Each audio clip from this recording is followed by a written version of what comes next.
मोडणारे ते म्हणलं तुझ्या पाया पडतो आमच्या घरी या चला.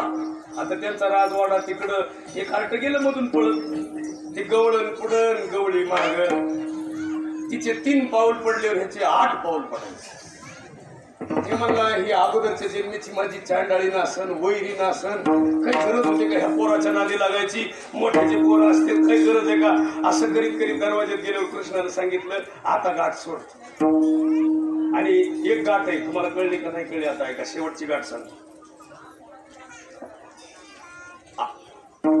चालू आहे फोनवर आमच्याकडे जरा वेळ झालाय ते महाराज बी सोडी नाही गावच या असू द्या. आता ऐका सगळ्याला विनंती करतो ऐका एक करा इथून पुढं गाठी कोणत्या सोडायच्या एका वाक्य सांगतो. एक डॉक्टरकडे गेलं डॉक्टर साहेब माझी आतली गाठ काढायची.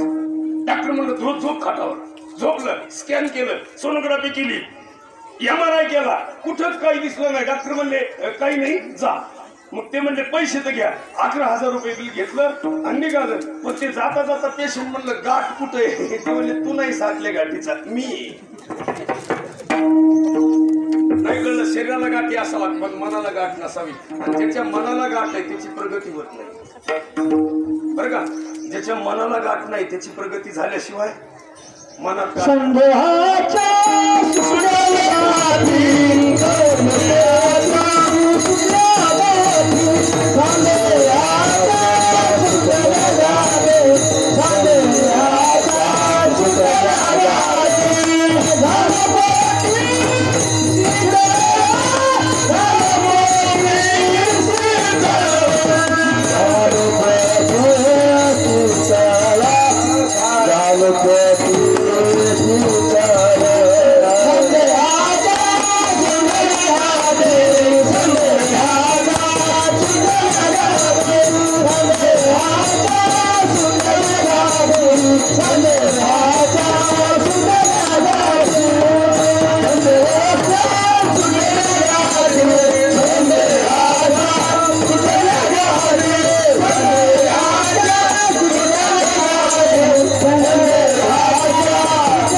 मोकळ्या झाल्या होत्या म्हणून कृष्ण आवडायचं. तरी पेंद्याने एक दिवस दुसरा गट काढला. आता गट बिट तुम्हाला देण्यात येईल लगेच. ते म्हणला बदलायचं मला नाही जमत बदलल्याशिवाय मुख्यमंत्री होतच नाही म्हणला. आणि कृष्णाने सगळे गोपाळ नेल्यावर पेंद्याने असे डोळे टाकले. सगळे मुलं बाहेर आले आणि पेंद्या सुद्धा टाकला जिथून दूर निघते तिथे. गवळणी उठल्या गवळणी पाहिलं चोरी झाली चोरी झाली चोरी झाली. ते म्हणजे चोरी झाली कशाची काय इथं उभा आहे. तंगड्या दिसल्या अशा गवळणी आल्या काटे घेतल्या दना दन काट्या मारायच्या पायावर. ह्या पेंदेनं जेवढं खाल्लं तेवढं खाली आलं. ते म्हणला कृष्णा मला सोडव. ते म्हणला माझ्या विरोधात प्रचार करशील का. ते म्हणला नाही. मग माझा प्रचार नाही म्हणला तुझ्याच बाजूने राहतो तुझा झेंडा घेतो आयुष्यभर तुझी स्तुती करतो पण मला याच्यातून सोडवलंय मारते.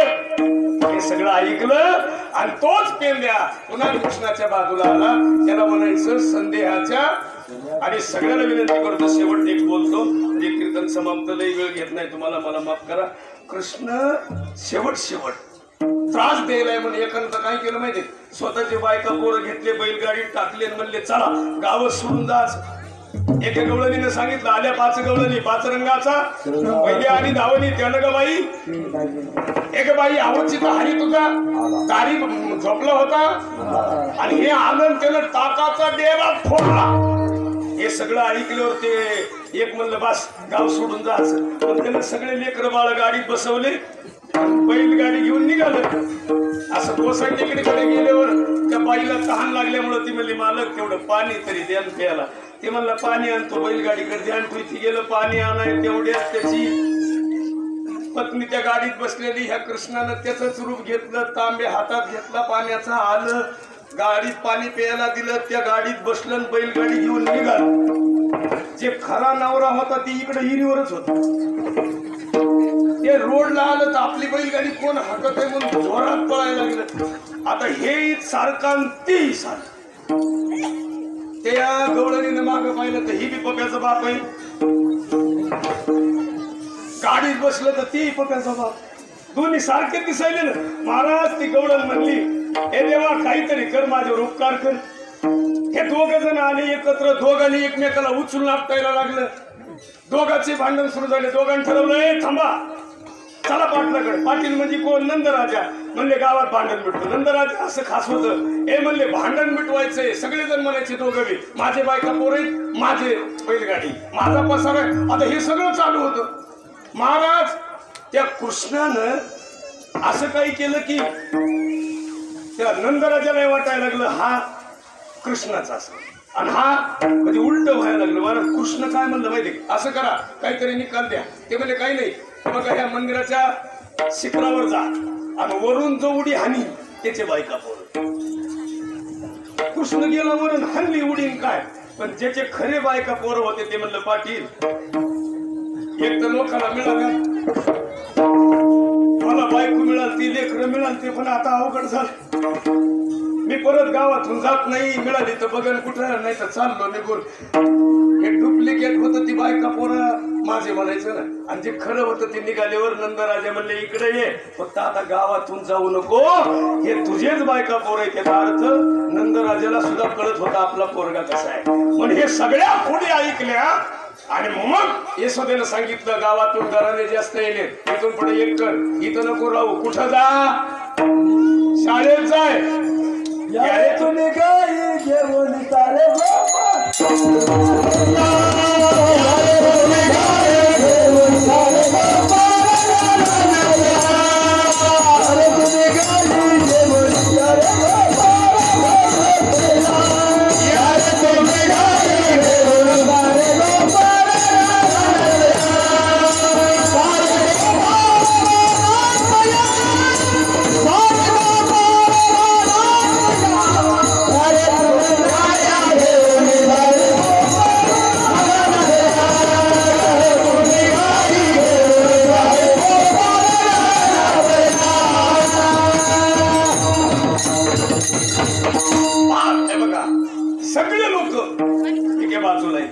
आणि कृष्ण, आई तू सांगितलंय ना मी अरण्यात जावं, गाया घेऊन जातो. अरण्यात गेल्यावर काय साधा खेळ होता का? आता महाराज आपण लपंडाव खेळलेले, पण एवढे खेळ खेळले, एवढे खेळ खेळले. हमामा पोरा हमामा, हमामा पोरा हमामा, घुमरी वाजे घमामा, हमामा पोरा हमामा, घुमरी वाजे घमामा,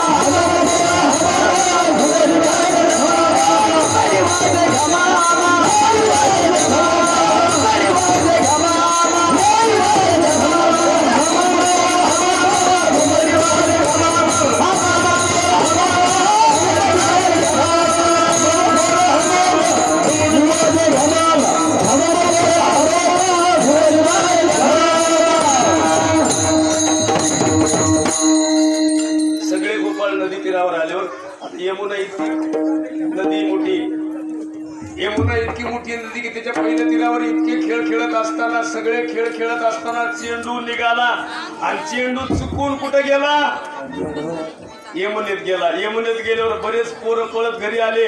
ए सोदामाई, तुझा कृष्ण यमुना डोई कृष्णाला उडी हल्ली, खाली काल्या मर्दन नावाचा साप होता. महाराज त्याला नीती म्हणून त्याला चांगलं शिकवण दिली, सांगितलं, समजून सांगितलं, युद्ध केलं. लाल रक्त निघालं. रक्त निघाल्यावर यमुनाच्या तीरावर जी यशोदा उभी होती तिनं 2 पाऊल पुढे टाकावं का 2 पाऊल माग? देवाची आई सुद्धा 2 पाऊल मागे सरकत होती. लाल रक्त झालं. मागे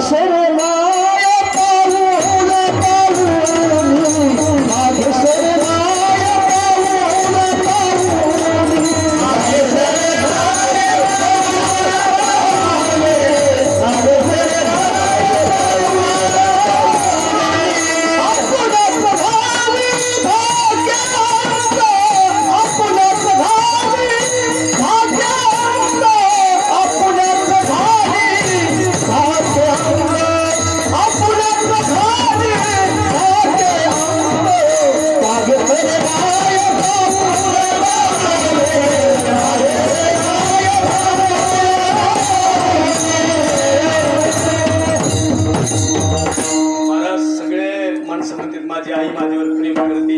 महाराज तिथे यशोदा सुद्धा मागे सरली 2 पाऊल. रक्त पाहिलं काय करणार.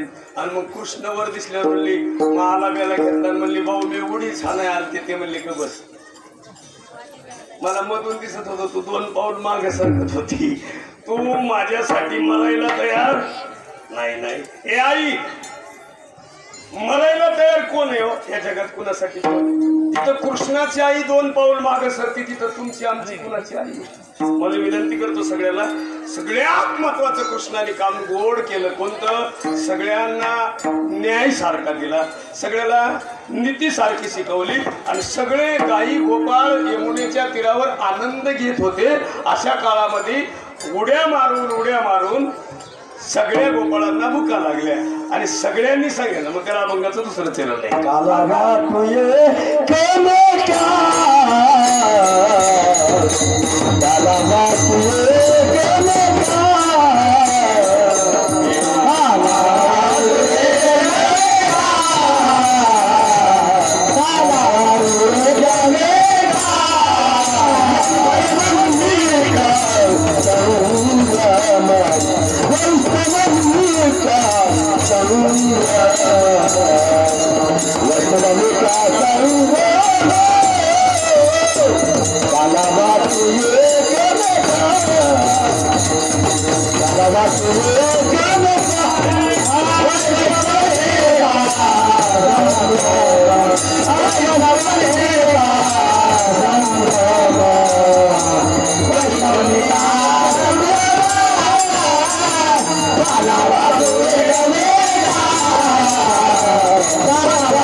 मला एकला सांगितले राधाकिशन महाराज म्हणले बाबा एकला. आणि मला एक गोड वाटतं आमच्या तर राधाकिशन महाराज इथंच असतात गावात.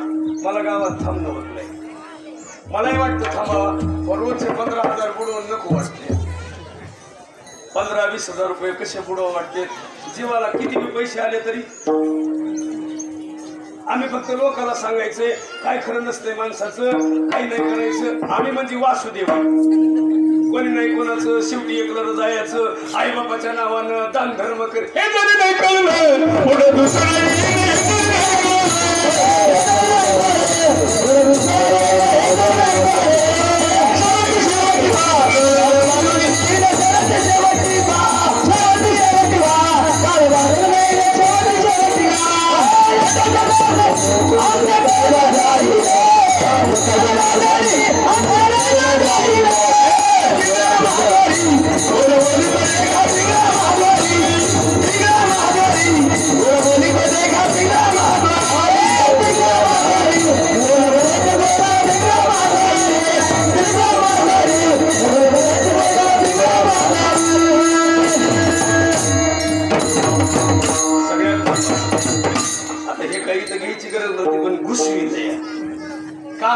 उत्तर कळलं. सगळं कळत पण हे जरी नाही कळलं सरत शेवटी काळ बांधून नेईल सरत शेवटी शेवटला एकच आहे.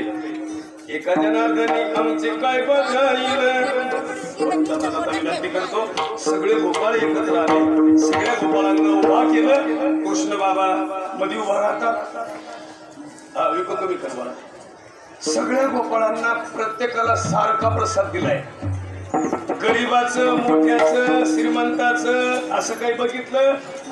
सगळ्यांना सांगितलंय पोटभर प्रसाद खायचा. पुन्हा कृष्ण म्हणले माझी असेल तशी सिदोरी आणा. आता कुठून आणायची? कृष्ण म्हणले गोपाळ म्हणले तुम्ही श्रीमंताचे आमच्याकडे तशी सिदोरी नाही. फक्त एक करा आम्हाला तुमच्या पदरात घ्या. आणि मग सगळे गोपाळ नम्रतेनं त्यांच्या समोर उभा राहतात आणि हे सगळे जणांना वाटतात. सगळ्यांनी ही वाटल्याच्या नंतर प्रसाद खायच्या टायमाला कृष्ण म्हणतोय खा प्रसाद बाबा पण यमुनेला जाऊ नका. कशाला? ते म्हणले यमुनेला जर गेला तर तिथं बागुलबो आहे. तिथं बागुलबो नव्हता. देवजळी झाले मासे. देव स्वर्गातून खाली आलते कशाला? ही प्रसाद खाला. त्यांना मिळत नव्हतं म्हणून देव इथं आले होते. त्यांना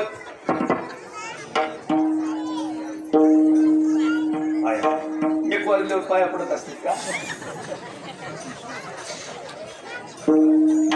आमचे चुलते आहेत महाराज, ताते असू द्या. सगळ्यांनी चांगलं. तात्याचा एक फायदा कोणता झालाय सांगू का रघुनाथ दादा? ते तिथं माईक लावायचं, तिथलं माईक इथं ऐकाय मिळायचं आणि मी इथं घ्यायचं ते कानात. आणि उभ्या महाराष्ट्रात सांगताना ते आता मला पाठ झालंय. याचा अर्थ जरी चुकून काल्यामध्ये आता बाबांचं कसं आहे, बाबांनी बऱ्याच दिवस बाबांकडेच विद्यार्थी ना सगळे तुमच्याकडे जातात. आपल्या इथले आमचे सगळे विद्यार्थी तुमच्याकडे. आम्हाला स्वाभिमान आहे सगळा, सगळ्यात महत्वाचा खाली वाटोळाचा. सगळ्यांना विनंती करतो, सगळे गोपाळाच्या हातात प्रसाद दिला. सगळ्यांनी सांगितलं एकदा मोठ्यानं बोला, पुंडलिक वरदे हरिविठ्ठल श्री ज्ञानदेव.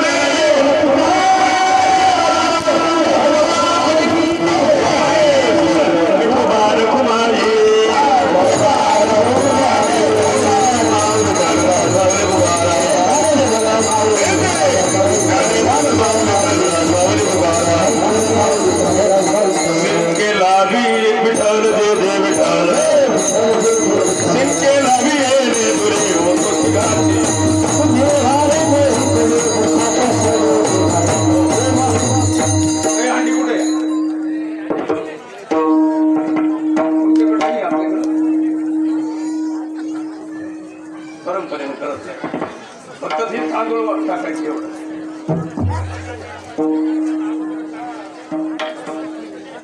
आता प्रसाद द्यायचा. हे कसं बाहेर सगळीकडे कसं असतं, दहीहंडी फोडायची, दहीहंडीचा काला. आपण एवढा काला करतो तर दहीहंडी का फोडत नाही? पहिल्यापासून परंपरा आहे. नको देवाला राग यायला असो. माझ्याकडून तांदूळ अगोदर गेले असतील तरी अगोदर गेल्यामुळे काही माफी मागायची. आता ऐका, देव आपण देवाला घडविलं कोणी? आपण देवाला बसविलं कोणी? आपण देवाची पूजा कोण करतं? आपण देवाचं नैवेद्य कोण देतं? आपण देवाला काकडं कोण करतं? आपण देवाचं रोज भारी पाठ भजन ती कोण करतं? मग देवाला बनवलं कोणी? माणसाने. आणि माणसाला कोणी बनवलं? देवाने. देवाच्या मंदिराला कुलूप लागले होते तरी आपली रामनवमी चालू.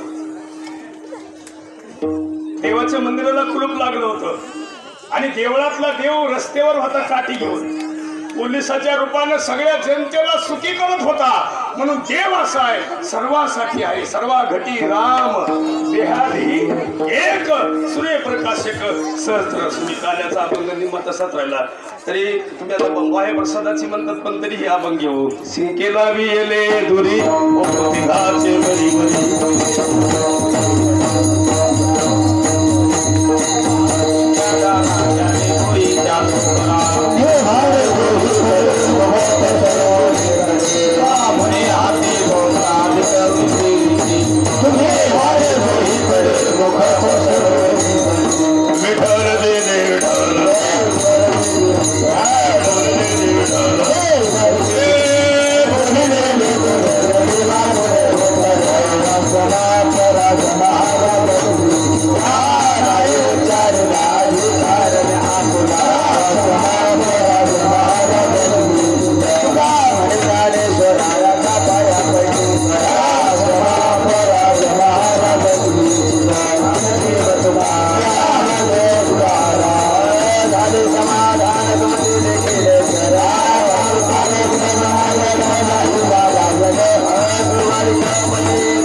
ऐका, यानंतर समस्त बाहेरून आलेल्या पाहुणे मंडळींना आणि ग्रामस्थ मंडळींना आणि उपस्थित सर्व भजनी मंडळींना एक सूचना आहे, यानंतर महाप्रसाद घेतल्याशिवाय कोणीही जाऊ नये ही ग्रामस्थ मंडळींतर्फे सर्वांना विनंती. ज्ञानदेव तुकाराम.